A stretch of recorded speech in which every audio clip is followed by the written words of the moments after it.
Le culatello est le roi de la charcuterie italienne. Il en suffit d'une bouchée pour succomber à son charme et en tomber amoureux pour la vie.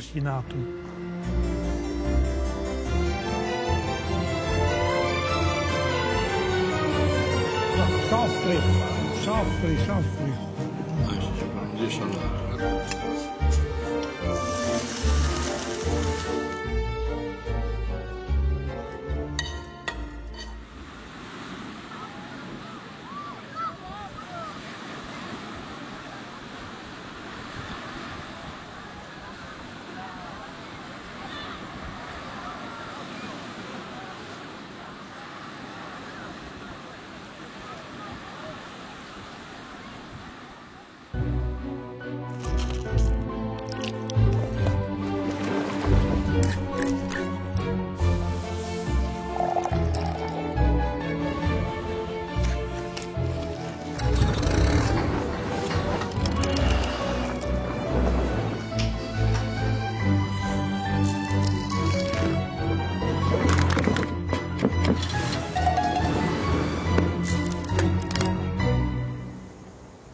C'est un pays de cocagne, l'Émilie-Romagne. Une région où l'amour de la vie se célèbre aussi à table. Autour de Parme et de Reggio d'Émilie, l'ouest de l'Émilie-Romagne déploie une grande variété de paysages. De douces collines bordent sa limite occidentale, le cours du Pô dessine sa frontière avec la Lombardie au nord, et les terres agricoles de la plaine du Pô s'étendent à perte de vue vers le sud-est.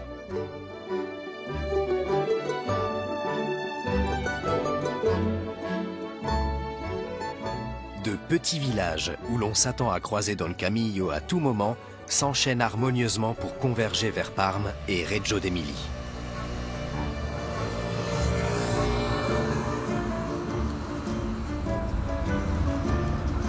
C'est à partir d'ici que la culture raffinée de cette région et sa richesse gastronomique ont conquis le monde.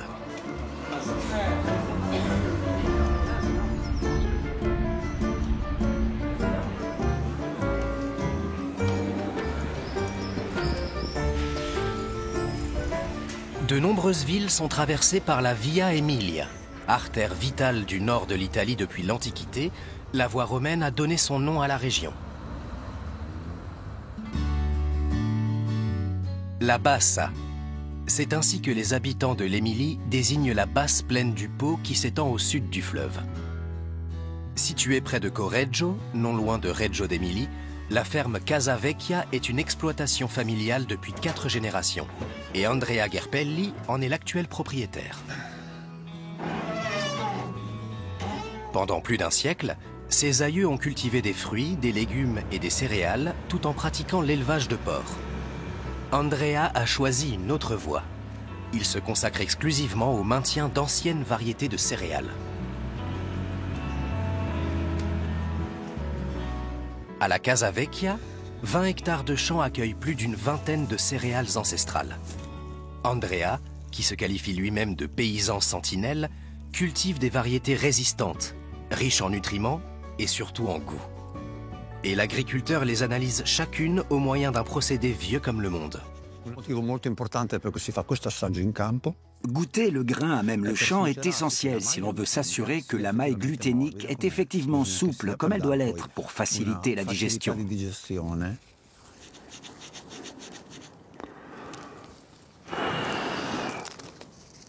Ce test permet aussi de vérifier si les grains sont prêts pour le battage.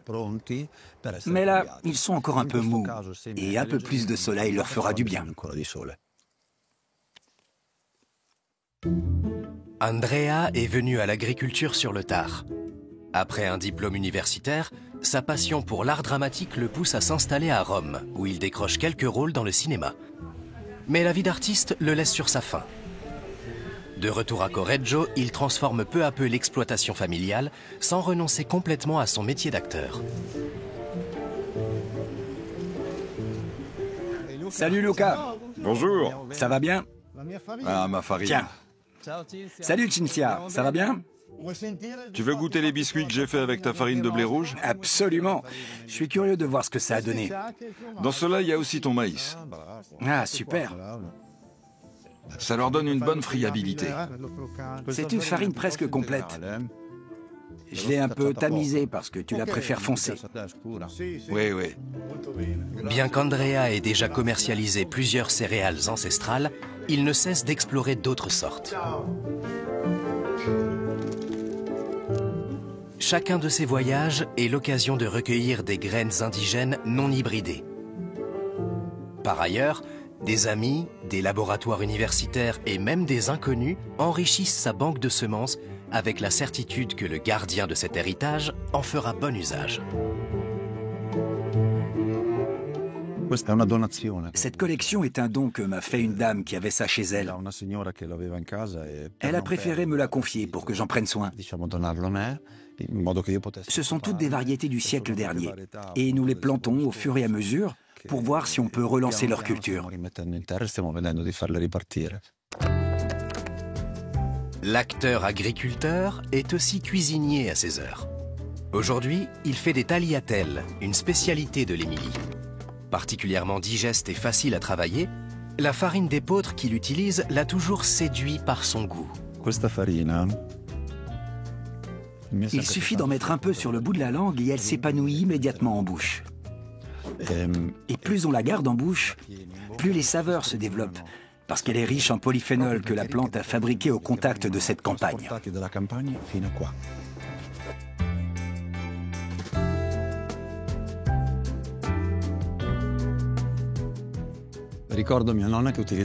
Ma grand-mère utilisait un rouleau à pâte 2 fois plus grand que celui-ci. Et elle le faisait rouler sur une quantité de pâte incroyable. On aurait dit un drap. C'était immense, ça couvrait toute la table. C'était du grand art. Je suis incapable d'en faire autant. Je suis un petit joueur comparé à elle. Selon la légende, les tagliatelles ont été inventées pour imiter la longue chevelure de Lucrèce Borgia lors de son mariage avec le duc de Ferrare. À l'époque, il s'agissait peut-être d'une simple stratégie marketing, mais force est de constater qu'elle a porté ses fruits, puisque les tagliatelles ont conquis le monde. Traditionnellement, on les sert avec une sauce à la viande. Mais les tagliatelles d'Andrea sont si savoureuses qu'un filet d'huile d'olive et un peu de parmesan suffisent à les sublimer. C'est une expérience gustative très complexe. Et une fois qu'on l'a vécue, impossible de faire marche arrière. On ne peut plus manger ce qu'on avait l'habitude de manger en pensant avoir affaire à des tagliatelles.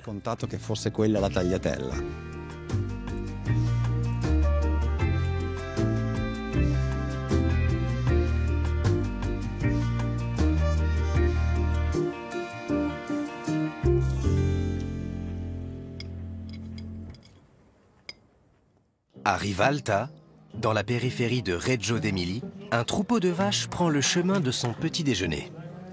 Communément appelée vache rouge en raison de la couleur de sa robe, la race bovine Reggiana est originaire de l'Europe de l'Est et vit dans cette région depuis plus de 12 siècles. Ce sont des vaches au physique robuste et au caractère bien trempé. Giovanni Goldoni les élève en plein air, et principalement pour leur lait. Car il y a plus de 1000 ans, ce lait a donné naissance à une spécialité aujourd'hui mondialement célèbre. Le Parmigiano Reggiano a vu le jour grâce à ces animaux. Les premières mentions de ce fromage parlent d'un fromage fabriqué exclusivement avec le lait de cette race. Pour répondre à la demande mondiale de ce fromage emblématique de l'Italie, la Reggiana s'est vue remplacée par la vache Holstein, nettement plus productive. Dans les années 80, les vaches rouges auraient même disparu si une poignée d'éleveurs n'avait pas assuré leur survie. Aujourd'hui, elles paissent de nouveau nombreuses dans les pâturages de l'Émilie.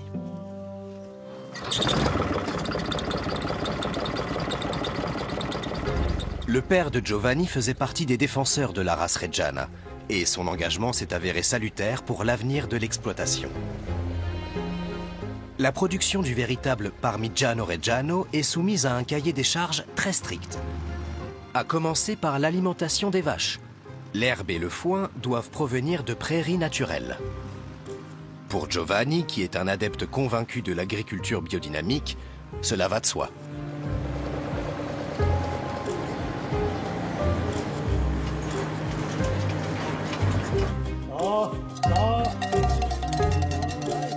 Les plantes fourragères poussent à quelques centaines de mètres de l'étable, sans aucun apport en engrais.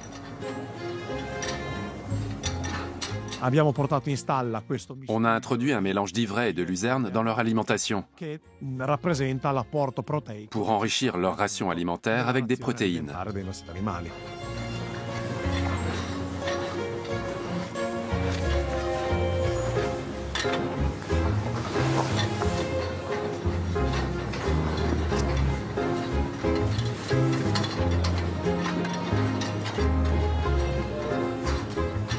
La traite, tout aussi réglementée, a lieu 2 fois par jour à exactement 12 heures d'intervalle.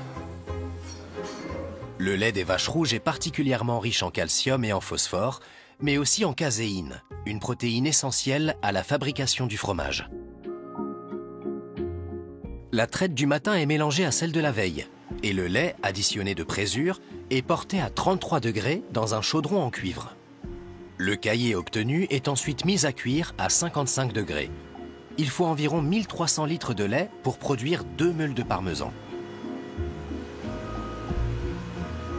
Sitôt débarrassée de l'excédent de petit lait, la masse de caillé est placée dans un cylindre en bois pour être moulée. Au fond, le procédé n'a guère changé depuis que les moines bénédictins l'ont inventé il y a plus de 9 siècles, dans le but de produire un fromage à pâte dure qui se conserve longtemps. Les meules sont immergées dans une saumure pendant une vingtaine de jours, le temps que le sel pénètre le fromage. Cette étape contribue à la fois à sa conservation et à sa saveur. À peine 20 000 meules sont produites chaque année avec le lait des vaches rouges. C'est le must des parmesans, et son temps d'affinage, d'au moins 24 mois, est 2 fois plus long que celui du parmesan traditionnel. Certains gourmets le préfèrent même à 72 mois, soit 6 ans de maturation, pour une dégustation proche d'une méditation. Chaque meule fait l'objet d'un contrôle régulier. Au bout d'1 an d'affinage, les maîtres fromagers la frappent avec un marteau spécial en tendant l'oreille pour détecter d'éventuels défauts.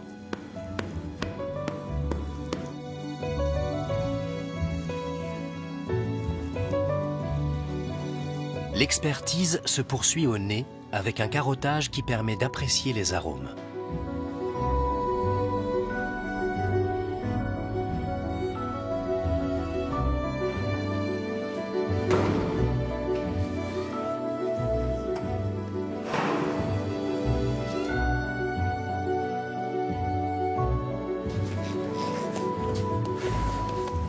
Une maturation lente et naturelle, alliée à un savoir-faire séculaire, font du parmesan l'un des fromages les plus célèbres et les plus prisés au monde, et un incontournable de la cuisine italienne.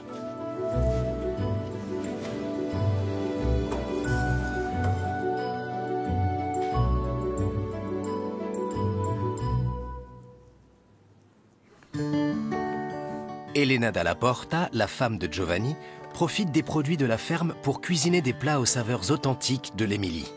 Aujourd'hui, ce sera un erbazzone, une sorte de tourte.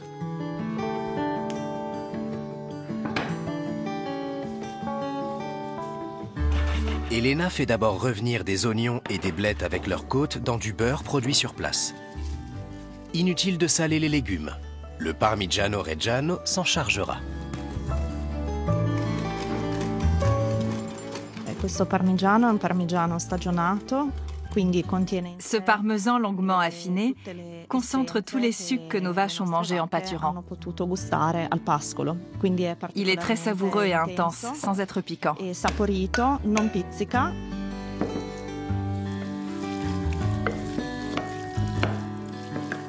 C'est un parmesan de 36 mois et on s'en sert pour cuisiner. Aucune maîtresse de maison de la région n'utiliserait du 14 mois pour la cuisine. Les origines de l'erbazzone sont controversées. Certains les font remonter à la Renaissance, d'autres jusqu'à l'époque romaine. Quoi qu'il en soit, sa recette varie d'une famille à l'autre, aussi bien dans la plaine du Pô que dans les Apennins. Elena, par exemple, n'utilise pas de saindoux, un ingrédient pourtant très prisé en Émilie. Sa pâte se compose uniquement d'eau et de farine issue du blé de la ferme.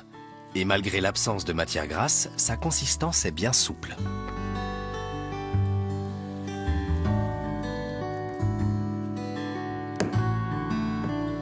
Elena pique le dessus à l'aide d'une fourchette pour que l'eau dégagée par la farce puisse s'évaporer.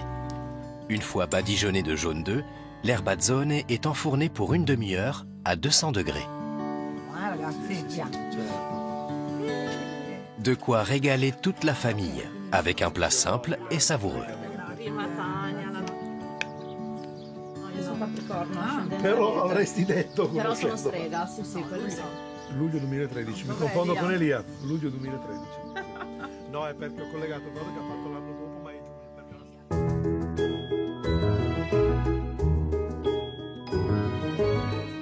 Dans les collines qui s'étendent au sud de Parme, le château de Torre-Chiara surplombe le village de Langhirano.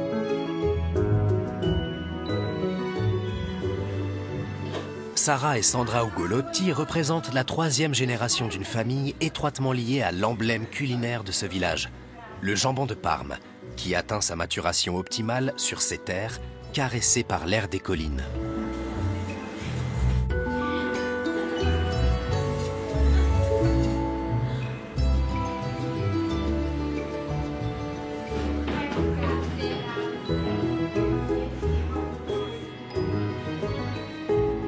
Les deux sœurs ont beau avoir grandi avec le jambon de Parme, elles en savourent chaque tranche comme si c'était la première.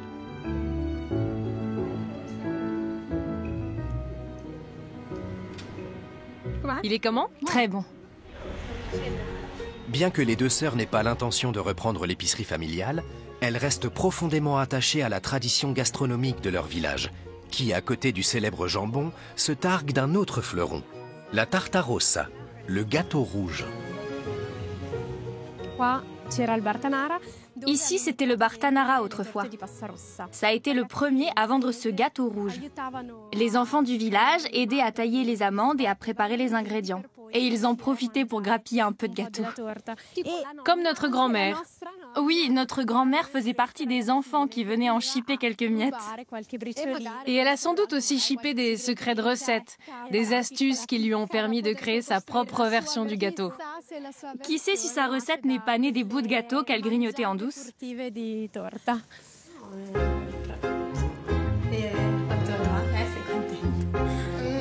La réalisation de la tarta rossa est assez compliquée. Avant de se lancer, les pâtissières pèsent tous les ingrédients et les mettent à portée de main. Pour commencer, elles préparent une pâte brisée.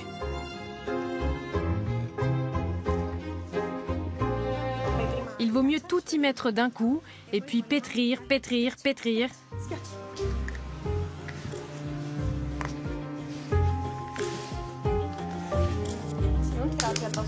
Un œuf entier permet d'obtenir une pâte plus croustillante. Mélangée à du lait, les protéines de la farine forment du gluten, ce qui rend la pâte plus élastique.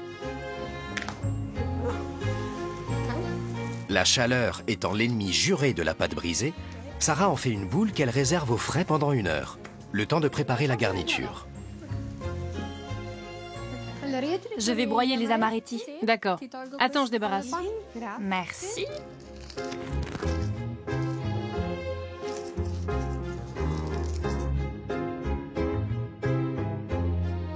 Les amaretti sont complétés d'amandes, de cacao et de beaucoup de sucre.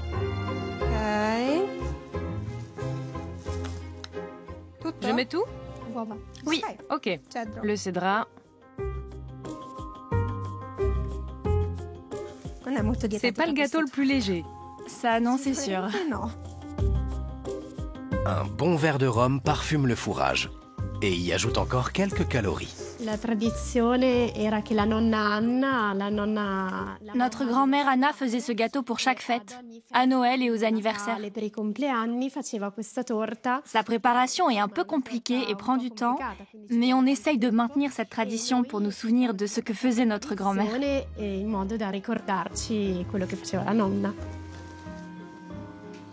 Tu peux chercher le fourrage?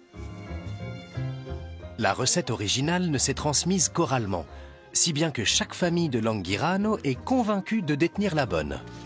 Pour en avoir le cœur net, la commune a organisé le concours de la meilleure torta rossa, un événement qui, à la manière d'une Madeleine de Proust, ravive des souvenirs d'enfance. Après 2 jours de travail, on a présenté notre gâteau au concours, mais on n'a pas gagné. Notre recette n'est donc pas la recette officielle. Ce n'est pas la recette officielle, mais elle a manifestement beaucoup plu au jury, qui était composé de gens qui avaient goûté l'original autrefois. En guise de cerise sur le gâteau, de la liqueur d'Alscherme. Cette liqueur était en vogue dans les plus grandes cours d'Italie, comme la cour des Médicis à Florence. Alors peut-être que l'inventeur du gâteau l'a choisi pour son côté distingué. D'origine arabe, la liqueur à base de plantes doit initialement sa couleur à la cochenille. De nos jours, sa teinte rouge rubis est généralement obtenue à partir de colorants artificiels. Encore un peu ici. Ok, on y est presque. Il n'y a plus qu'à la manger. Oui.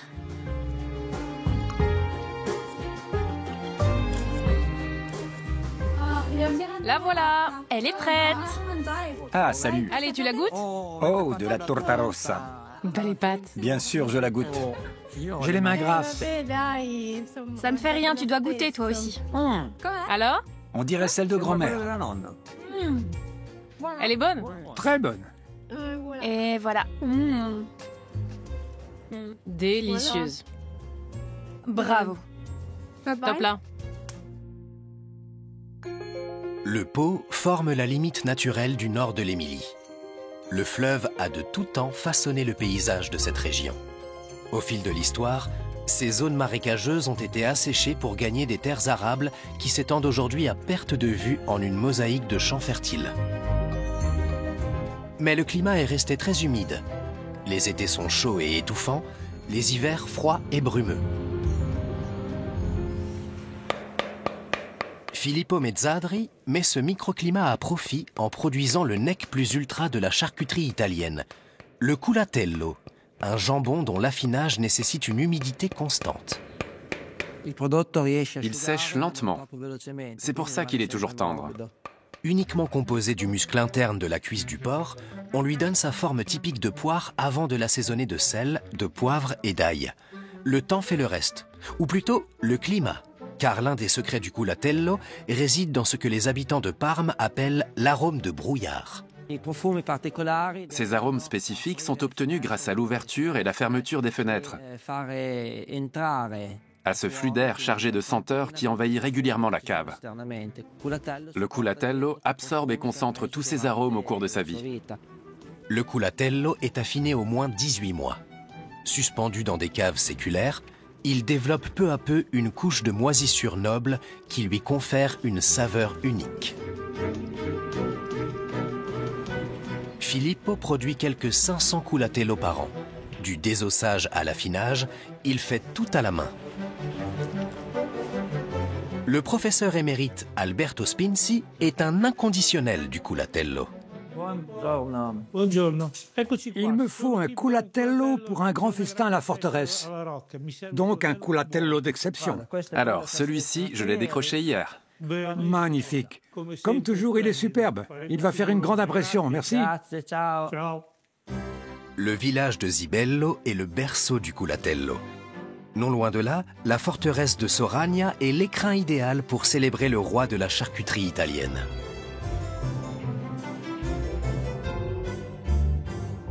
Aujourd'hui, l'honorable confrérie du culatello s'y réunit en grande pompe pour juger le jambon de Filippo.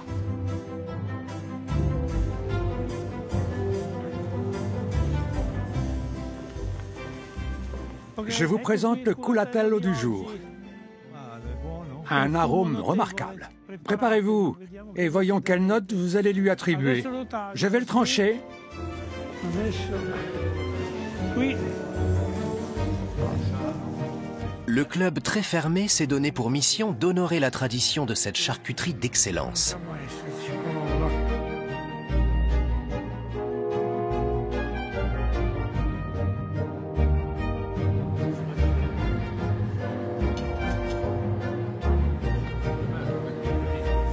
Chaque tranche est évaluée selon des critères très précis. La couleur, signe de maturation, doit osciller entre le rouge et le rouge-brun.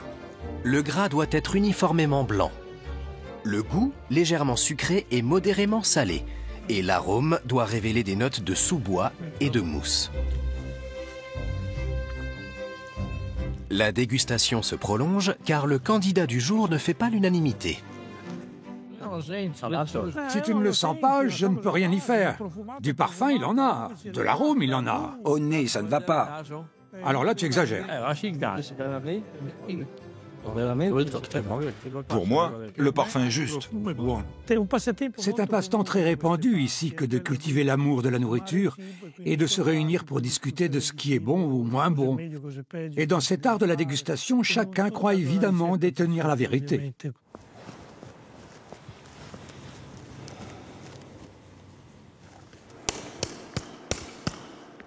En principe, le prestigieux jambon se déguste tel quel, ou avec un peu de pain. Mais il peut aussi se cuisiner pour apporter le petit plus qui fait toute la différence. Pour son risotto, Alberto fait d'abord fondre des oignons dans un mélange de vinaigre et de vin blanc. Ensuite, il y ajoute une belle noix de beurre pour obtenir du beurre aigre.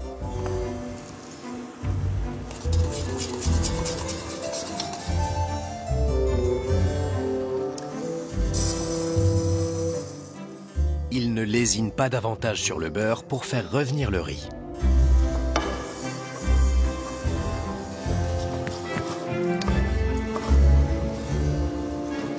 Quand le riz est translucide, il y verse progressivement du vin blanc et du bouillon.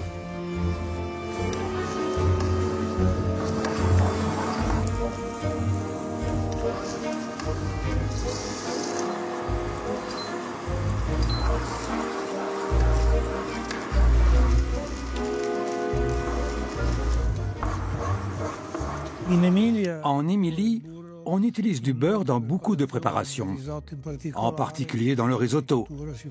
Le côté crémeux s'obtient grâce au beurre. Il faut bien reconnaître que le beurre apporte une onctuosité et une douceur que l'huile ne peut pas égaler.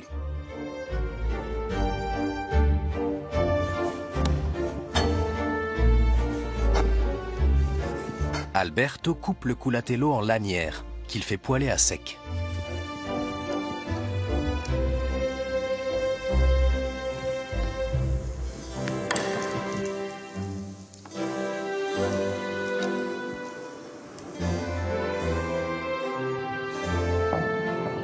Pour un risotto digne de ce nom, un nuage de parmesan s'impose. Et pour finir, la réduction du beurre aigre aux oignons vient renforcer la texture crémeuse de cette spécialité emblématique de l'Italie.